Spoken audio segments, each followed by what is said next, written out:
Students, मेरा नाम है यशपाल और आप सभी का इस नए वीडियो में स्वागत है, जिसमें हम आज बात करने वाले हैं क्लास 10th में पढ़ रहे बच्चों जो एग्जाम देते हैं NTSC, उसके बारे में बात करने वाले हैं कि ये क्यों महत्वपूर्ण है क्लास 10th के बच्चों के लिए। और मैं अभी बताऊं तो ये खासकर उन बच्चों के लिए काफ़ी महत्वपूर्ण है जो बच्चे टैलेंटेड होते हैं और उनकी जो फाइनेंशियल कंडीशन होती है वो काफ़ी ख़राब होती है। तो उन बच्चों के लिए तो ये बेस्ट रहता है। अगर आप इस एग्जाम को क्रैक कर देते हैं तो आपको क्या होता है, सरकार आपको पर मंथ फिर स्कॉलरशिप देती है आपकी आगे की पढ़ाई जारी रखने के लिए। पर मंथ आपको सरकार की तरफ से क्या मिलती है, स्कॉलरशिप दी जाती है सरकार की तरफ से। तो चलिए हम बात करते हैं फिर NTSC क्या है। तो NTSC की जो फुल फॉर्म होती है वो है नेशनल टैलेंट सर्च एग्जामिनेशन, मतलब कि राष्ट्रीय प्रतिभा खोज परीक्षा, इसका हिंदी में बात करें। और ये किसके लिए है होती है भाई, ये कॉम्पिटिटिव एग्जाम है जो NCERT इसको कंडक्ट कराता है और ये क्लास 10th के बच्चों के लिए होती है। ठीक है, तो क्लास 10th के बच्चे इसमें अप्लाई करते हैं। तो जब अप्लाई करते हैं तो उनके जो पेपर होते हैं वो दो लेवल पर होते हैं, एक स्टेज 1 और एक स्टेज 2 पर होता है। तो स्टेज 1 में क्या होता है, स्टेज 1 में स्टेट लेवल के बच्चों के साथ आपका कंपटीशन रहता है स्टेज 1 में। और यहाँ पर इजी टू मॉडरेट, मतलब कि थोड़ा इतने हार्ड लेवल का पेपर नहीं आता है। ठीक है, इसके बाद स्टेज 2 होता है। स्टेज 2 में नेशनल लेवल, मतलब कि ये पूरे भारत से बच्चे जो आते हैं उनके साथ लिया जाता है, उनके साथ यहाँ पर एग्जाम होता है। ये मॉडरेट टू हाई, मतलब कि थोड़ा इसकी अपेक्षा काफ़ी टफ होता है। तो हम बात करें स्टेट लेवल स्टेज 1 में, तो स्टेज 1 में क्या होता है, पूरे भारत के अलग अलग राज्य इसको कराते हैं अलग अलग टाइम पे। ठीक है, तो जब कराते हैं तो उनमें से केवल 8000 बच्चे यहाँ पर क्वालिफाई होते हैं। लगभग इसमें जो फॉर्म पड़ते हैं वो 1 लाख से 2 लाख के समथिंग, 2-3 लाख के समथिंग फॉर्म डलते हैं। तो इसमें क्या है, 8000 बच्चे क्वालिफाई करते हैं। जब ये 8000 बच्चे क्वालिफाई करते हैं तो ये स्टेज 2 के लिए जाते हैं। और स्टेज 2 में 8000 में से बच्चे टोटल कितने रह जाते हैं क्वालिफाई कर पाते हैं उसको स्टेज 2 में 2000 बच्चे। जब 2000 बच्चे इसको पूरा क्वालिफाई कर लेते हैं तो उनको फिर स्कॉलरशिप दी जाती है सरकार की तरफ से। ठीक है, तो इसके पेपर कैसे होते हैं अब वो बात कर लेते हैं। ये तो हमारी समझ में आ गया, स्टेज 1 में होगा फिर स्टेज 2 में, ये तो समझ में आ गया।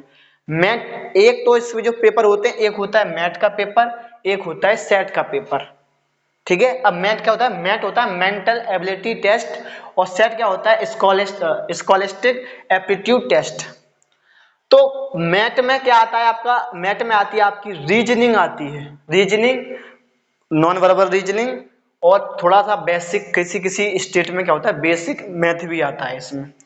और जिसमें टोटल कितने क्वेश्चन होते हैं, 100 क्वेश्चन होते हैं, 100 क्वेश्चन होते हैं, जिन एक क्वेश्चन 1 मार्क का होता है। मतलब यहाँ पर आपको पूरे 100 मार्क्स का पेपर होता है मैथ का, जिसके लिए आपको 120 मिनट, मतलब कि 2 घंटे आपको दिए जाते हैं मैथ के लिए। अगर हम सेट की बात करें तो सेट जो है स्कॉलिस्टिक एप्टीट्यूड टेस्ट है। इसमें 3 सब्जेक्ट्स होते हैं आपके, एक science, social science, math. Science से आपके 40 क्वेश्चन होते हैं, सोशल साइंस से आपके भी 40 क्वेश्चन होते हैं और मैथ से आपके 20 क्वेश्चन होते हैं। तो टोटल मिला के यहाँ भी आपके 100 क्वेश्चन होते हैं और एक क्वेश्चन के लिए आपको एक मार्क्स दिया जाता है। तो यहाँ भी आपके 100 क्वेश्चन के लिए 100 क्वेश्चन होते हैं जो 100 मार्क्स मिलेंगे आपको। और यहाँ भी आपके लिए 2 घंटे टाइम मिलता है। यहाँ पे साइंस में तीनों ही साइंस होती हैं, physics, chemistry, bio, and social science में आपकी history, geography, economics and polity पूछी जाती है इसमें। ठीक है, सोशल साइंस में। तो ये तो हमारा रीजनिंग का हो गया।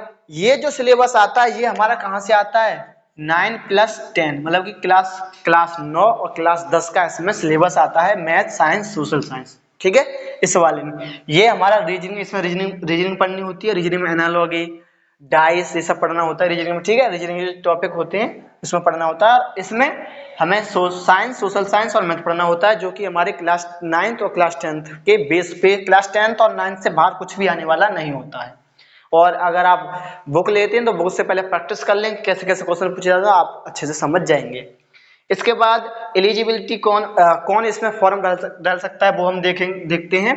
तो क्लास 9th पास हो, कक्षा 9 में पास हो, कक्षा 9 उसने पास कर ली हो और उसके कम से कम मार्क्स 55% तो हो। ऐसा ना हो कि 55%, 50% किसी के मार्क आए तो बेटा वो तो इसमें वो फॉर्म नहीं डाल सकता है। 55 से 60% के बीच में होनी चाहिए, तभी आप इसमें फॉर्म अप्लाई कर सकते हैं। इसके बाद आप क्लास 10th के स्टूडेंट हो और आपकी 18 साल से उम्र जो है कम होनी चाहिए।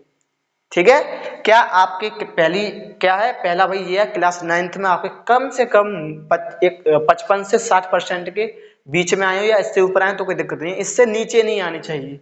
और प्लस आप क्लास 10th के बच्चे हो और आपकी एज ऐसा ना हो कि 25 साल के हों आप, नहीं 18 साल से कम है तो ही डाल सकते हैं वरना नहीं डाल सकते। ठीक है, और जो एग्जाम फॉर्म निकलते हैं वो नवंबर में निकलेंगे आपके।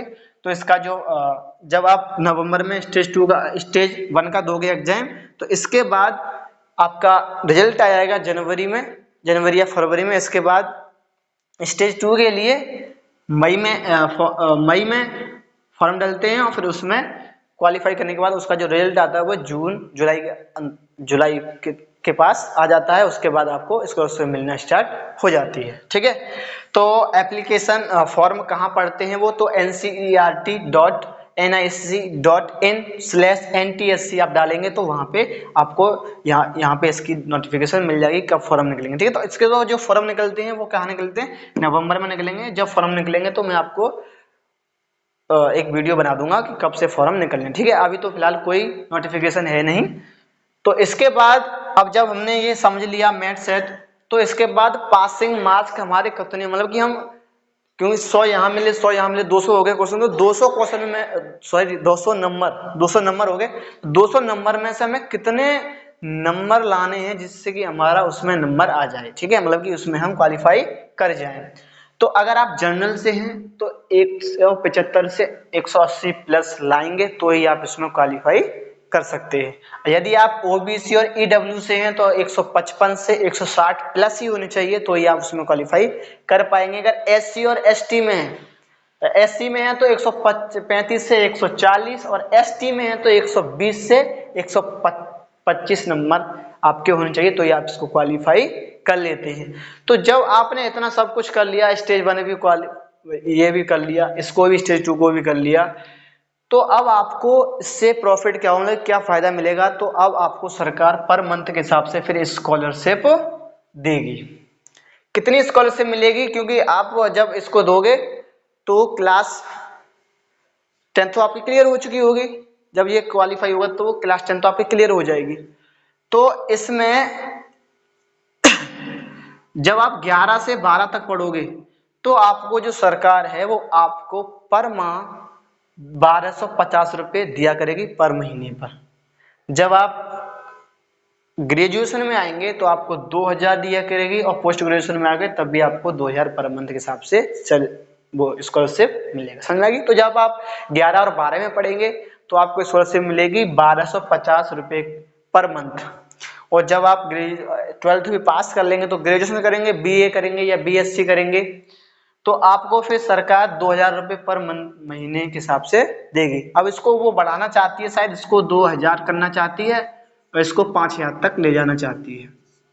ठीक है, यहाँ भी संख्या बढ़ानी चाहती है, यहाँ भी सरकार संख्या बढ़ाना चाहती है, यहाँ पे 2000 से 5000 करना चाहती है संख्या। यहाँ पे बच्चों की पहले 2000 ही लेती थी ना, आप शायद कर सकते हैं लेकिन यहाँ पे अभी इतना कंफर्म नहीं है, लेकिन सोच रहे हैं कि ये 2000 से बढ़ा के ये 5000 कर दें। ठीक है, तो ये आपका पूरा टोटल रहने वाला है। तो अब ये स्टेज 1 स्टेज 2 देखो स्टेज 1 तो आपके उसके साथ हो जाएगी जब आप वो करेंगे, जब आप बोर्ड की तैयारी करेंगे, क्लास 10th में बोर्ड की तैयारी करेंगे तो उसके साथ आप पहले स्टेज 1 की कर लीजिए, फिर उसके बाद काफ़ी टाइम मिलेगा तो स्टेज 2 की कर लीजिए। तो मेरा यहाँ तक मानना है कि अगर आपको क्लास 9th और 10th का आता है तो आपको कोई टेंशन लेने की जरूरत ही नहीं है। बस आप रिवीजन करते रहिए, कोई बुक ले लीजिए आप प्रैक्टिस सेट के लिए, वहाँ उसमें क्वेश्चन लगाते रहिए तो कोई दिक्कत होने वाली नहीं है। यदि आपको 9th और 10th का नहीं आता है तो मुश्किल ही आपका इसमें नंबर आ सकता है। ठीक है, क्योंकि इसमें क्या है कंप्लीट बहुत होता है, लगभग 5 लाख, मान लो 5 लाख तो बच्चे इसमें फॉर्म डालेंगे, 5 लाख में से आपको केवल 2000 में नंबर लाना है। तो इतना नंबर है तो आप देख लो कितनी मेहनत करनी पड़ेगी उन बच्चों के साथ, क्योंकि बच्चे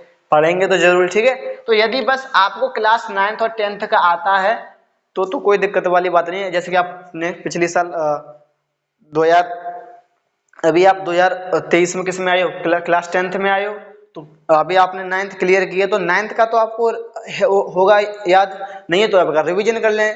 और इस साल आपको क्लास 10th तक करोगे ही, तो बस जो बचेगी आपकी क्या बचेगी, वो मैं रीजनिंग। तो रीजनिंग की आप अलग से क्लास 2 घंटे की ले लें, ठीक है। तो उसके साथ आपकी क्लास 10th के साथ भी आपकी इसकी फिर तैयारी पूरी हो जाएगी, ठीक है। तो यही हमको इसमें इंफॉर्मेशन देनी थी, जिसमें हम आपको पूरी तरीके से समझा चुके हैं। अगर आपको कहीं भी डाउट लगता है तो आप हमें कमेंट बॉक्स में बता सकते हैं, ठीक है। तो अब मैं मिलूंगा आपसे फिर एक नई वीडियो में, तब तक के लिए जय हिंद, जय भारत।